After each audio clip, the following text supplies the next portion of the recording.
అండి బాగున్నారా? మరి నేనైతే బాగున్నాను. మరి మీరు కూడా బాగుంటారని ఆశిస్తున్నాను. అందరం బాగుంటేనే మన సమాజం కూడా బాగుంటుంది కదండి.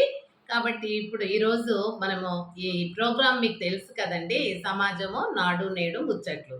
దాంట్లో ఇప్పుడు మనం ఏంటంటే, ఏదైనా ఒక దేశం అభివృద్ధి చెందాలి అంటే పోయిన వాళ్ళు మంచి మార్గము ఏర్పాటు మనకు చేసి నడవమని ఆ మార్గాలు మనకు చూపించి వెళ్ళిపోయినా కానీ వారి యొక్క స్మృతులు మనలో ఉండి, వారు చేసిన పనులు మన లోపల ఉండి, అవన్నీ అంచెలంచెలుగా వారికంటే కూడా ఇంకెక్కువ డెవలప్ చేయాలి అంటే ఏది ముఖ్యమండి?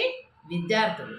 ఏదైనా విద్యార్థి దశ నుండే ఒక కుటుంబమైనా, ఒక రాష్ట్రమైనా, దేశమైనా కూడా విద్యార్థుల నుండే సాధ్యమవుతుంది. ఎందుకంటే ఇప్పుడు విద్యార్థులు ఇవాళ చిన్నపిల్లలు రేపు పెద్దవాళ్ళు, నాటి బాలురే రేపటి పౌరులు కదండి. కాబట్టి వాళ్ళు అన్నీ కూడా చదువుతో పాటు సమాజాన్ని కూడా చదువుతారండి.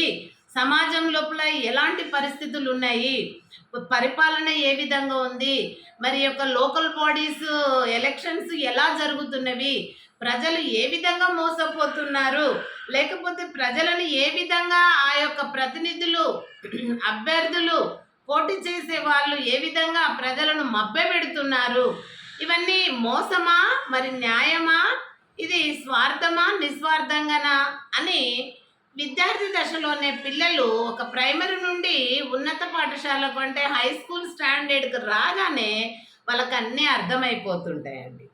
మళ్ళీ అందులో పోని ఇప్పుడు సోషల్ స్టడీస్లో కానీ, తెలుగులో కానీ, మన యొక్క తెలుగులో అయితే ఎక్కువగా మనకు సాంప్రదాయాలు, ఆచారాలు, దేవుళ్ళు, దేవుని భయాలు, మరి పండగలు, పండగ ఆచార వ్యవహారాలు పూర్వం నుంచి ఉన్నటువంటివి కొనసాగుతూ, కొన్ని అయితే ఇప్పుడు లేకుండా పోయినవి, ఆ రకంగా ప్రతిదీ వాళ్ళు అప్పుడు ఎలా ఉండినాయి పండుగలు ఇప్పుడు ఎలా చేసుకుంటున్నారు.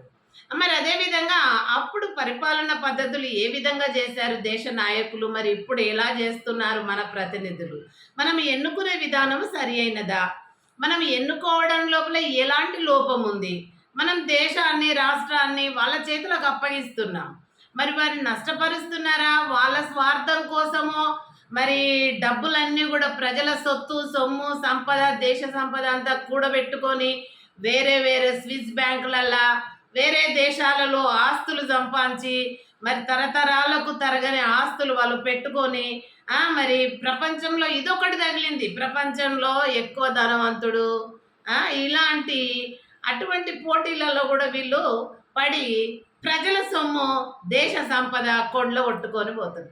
ఆనాడు బ్రిటిష్ వాళ్ళ కంటే కూడా వీళ్ళు అధ్వానంగా తయారయ్యారు. కాబట్టి ఏ ఒక్క పార్టీలో చూసినా నిస్వార్థం అనేది లేదు. వచ్చిన వాడిని ఓడిపోయిన వాడు ఏం చేయట్లేదు, వాళ్ళు ఏం చేయట్లేదు, మేమే బాగా చేసినామని ఓడిపోయిన వాళ్ళు ఏడవడం, ఆ గెలిచిన వాళ్ళు పోయిన వాళ్ళు ఏం చేయలేదు మంచిగా, మేమే అన్ని ఉద్ధరిస్తున్నాము, దేశాన్ని స్థితి వరకు తెచ్చింది మేమే, ఆనాడు వాళ్ళు ఏం చేయలేదు, గాంధీ నెహ్రూ వీళ్ళందరూ ఉత్తుత్త వాళ్ళే, మేమే వాళ్ళకంటే చాలా మా లైఫ్నే మా ఫ్యామిలీస్నే ఈ దేశం కోసం రాష్ట్రం కోసం జిల్లా కోసం మండల్ కోసం గ్రామాల కాడికి వెళ్ళి కూడా అంచెలంచెలం మా కుటుంబాలే వాళ్ళ మా లైఫ్లే సాక్రిఫైస్ చేస్తున్నాం అన్నట్లుగా వీళ్ళ ఉపన్యాసాలు. కానీ ఎవరి చెవులో పువ్వులు పెడతారు? కాబట్టి రహస్యమైన మన ఓటును నిర్భయంగా ఎవరు ఏది చెవులో ఊదినా అది పక్కన పెట్టి స్వార్థము నిస్వార్థం ఎక్కడుందో ఆయా ప్రాంతాల ఎలక్షన్స్ అప్పుడు ఆ ప్రాంతాల ప్రతినిధులు ఎలాంటి వాళ్ళో ఊరు వాళ్ళు అది ఊరోళ్ళకి తెలుసు కాబట్టి చూసి వేసుకొని ఆ గ్రామోద్ధరణ చేసుకోవాలి. అలాంటిది మనకు ఉండాలండి.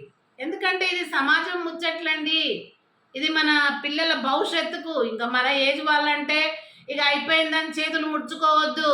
మన ఉన్న అనుభవాన్ని అప్పుడు చూసిన దాన్ని ఇప్పుడు జరుగుతున్న దాన్ని ఈ రకంగా సమాజంలో మీరు నాతో నేను మీతో కలిసి డిస్కషన్ చేసుకుంటేనే ఏమవుతుంది, పిల్లలకు అర్థమవుతుంది, అలా చేసే వాళ్ళకు కూడా అర్థమవుతుంది.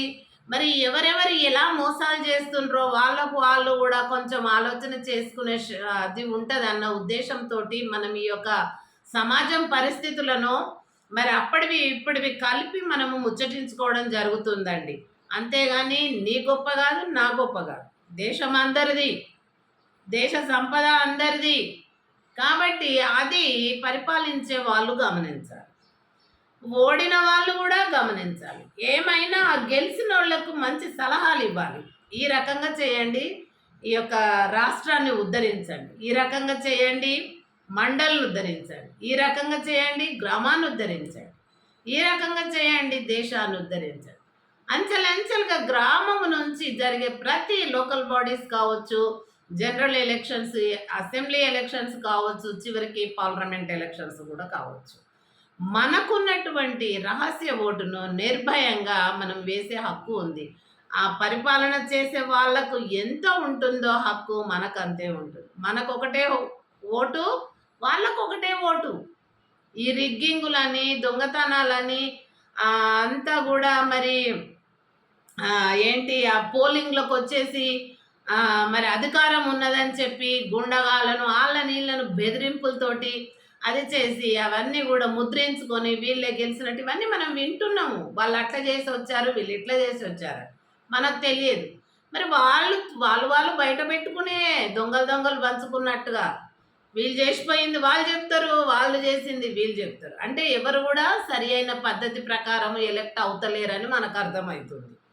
కానీ ఒకటి, ఏదో పరిపాలన మాకెందుకు, రాజకీయం ఎందుకు అని అనుకుంటే మాత్రము మనము కూడా దేశం నుండి రాష్ట్రం నుండి జిల్లాల నుంచి మండల నుంచి గ్రామం నుంచి మన కుటుంబం వరకు కూడా దాని ఎఫెక్ట్ ఉంటుందండి.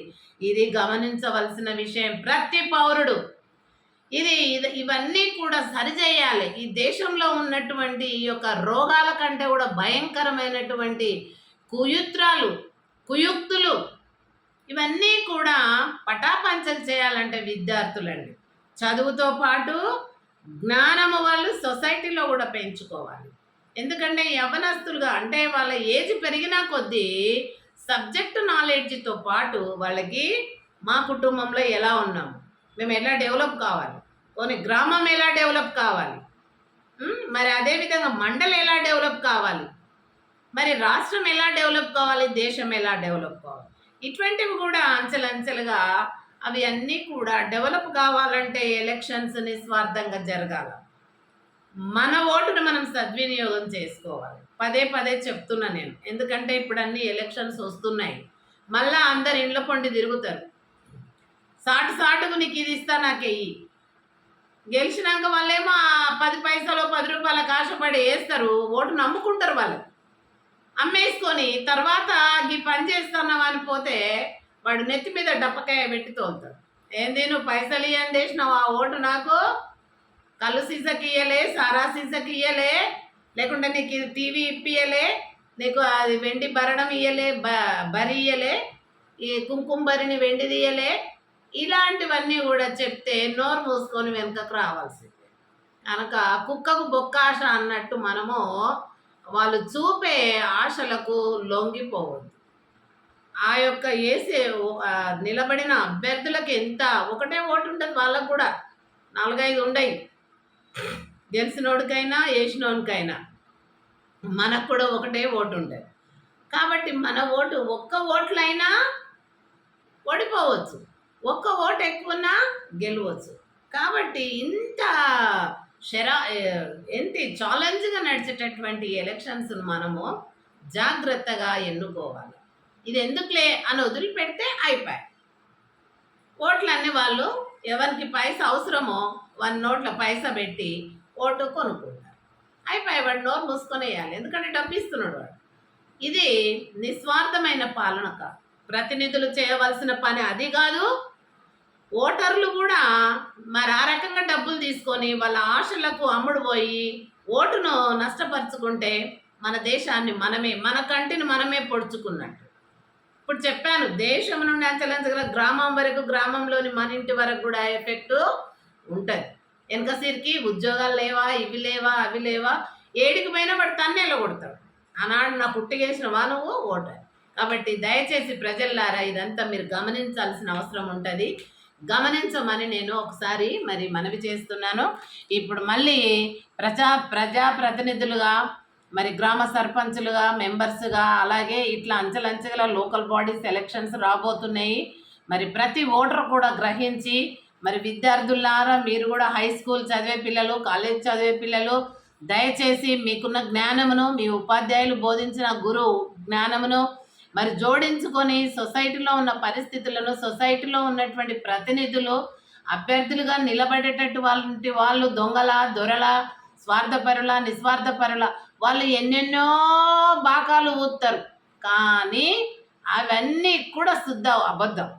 వాళ్ళు తినేది 90%, మనకు చేసేది 10% అండి. విద్యార్థులారా దయచేసి మీరు గమనించండి. 8th, 9th, 10th పిల్లలకి ఇవి తెలుసు కాబట్టి మీరు గమనించండి. కాలేజీ పిల్లలారా, పీజీ పిల్లలారా, మీరు నాకైతే తెలుసు ఉస్మానియా యూనివర్సిటీలో పిల్లలు న్యాయం కోసం పోరాడుతూ ఉంటారు. కానీ వాళ్ళను కూడా లాఠీ చార్జ్ చేసి కొట్టి వాళ్ళను దాంట్లో వేస్తుంటూ ఉంటారు. కాబట్టి ఇది ఎక్కడ అన్యాయం అండి? కనుక దేశం మనది, పరిపాలన మనది, ఇది డెమోక్రసీ, ప్రజాస్వామ్యము, ప్రజల చేత ఎన్నుకోబడిన ప్రతినిధులే పాలకులు. మరి వాళ్ళు ప్రజలకు అనుగుణంగా పరిపాలన చేయాలి కానీ మరి వ్యతిరేకంగా చెయ్యకూడదండి. మరి పాలకులు కూడా గుర్తు పెట్టుకోవాలి.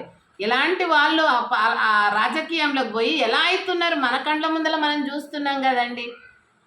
మరి ఇప్పుడు ఉన్న ప్రతినిధులైనా, పోయిన ప్రతినిధులైనా, ఓడిపోయిన ప్రతినిధులైనా, ఇప్పుడు అధికారంలో ఉన్న ఏ ప్రతినిధులన్నా కానీ దేశం నుంచి గ్రామం వరకు మరి ఇంకా కొత్త వాళ్ళు ఎవరైనా రానయ్యి ఉన్న వాళ్ళైనా ఈజీగా దొరికింది. డబ్బులు, భూములు అమ్ముకుంటున్నారు, ఎలక్షన్లలో చల్లుతున్నారు. దోపిడో, దొంగనో, సొంతమో, నిజమో అది చేసి వాళ్ళు ఏదో ఒక రకంగా మంత్రుల సహాయంతో వచ్చేస్తున్నారు. ప్రజలను చేపలను వేటాడినట్టు వేటాడి తింటున్నారు. కాబట్టి దయచేసి, నేను సాంఘిక శాస్త్రం టీచర్ను, మీకు తెలుసు ఇవన్నీ కూడా పొలిటికల్ సైన్స్లో ఉంటాయండి.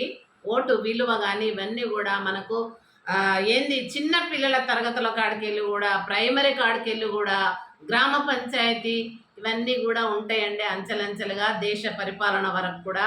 కాబట్టి దయచేసి ఓటు ఒక్కటే మన ఆయుధం, అది గన్ షూట్గా పనిచేస్తుంది. కాబట్టి ఆ రకంగా మన ఓటును సద్వినియోగం చేసుకోవాలని మనవి చేస్తున్నాను.